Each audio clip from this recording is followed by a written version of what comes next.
stock notch. Now the trigger job, basically on this one, and we're not concerned with this much on the M1 Grand because this rule doesn't apply, but on the trigger job, it's a positive system, but we have chopped off the back of the sear. In other words, we have made a limiter out of it and just removed a bunch of the sear so we have less engagement, and the trigger does not move much before the hammer falls. That's the trigger job.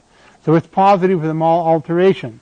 So what we do is we get the system so that it's positive and then decreep it by chopping off the amount of engagement so that it has a nice crisp pull. The disadvantage to positive is that the more positive it is, this is how it works. You pull the trigger and the trigger is caught on what I call a primary sear surface right here and here. This is the sear, that's the hammer notch there. You pull the trigger, and before the primary system lets go, this back part back here, which is the secondary sear system, bumps into the secondary sear hammer notch right there, or secondary hammer notch right there. See it hit it?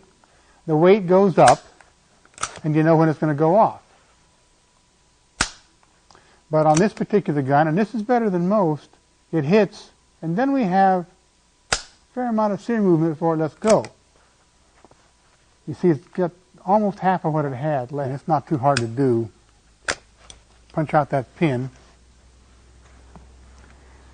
Take the trigger guard and pull it back. And then pull the hammer back. Okay, just pull it back like this and then lift it out. It won't pull straight out because the shelf that we're talking about is in the way.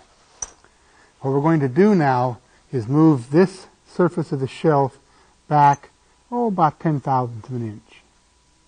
Don't cut the wrong one. See the movement, if I'm very careful, you can see the movement. It's touching there. See that movement? Whoops.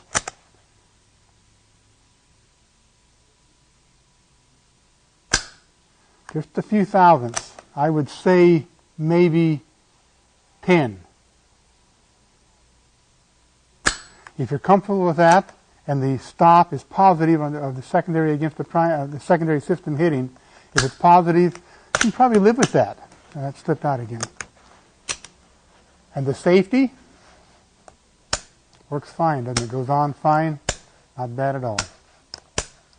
And the trigger pull, quite precise.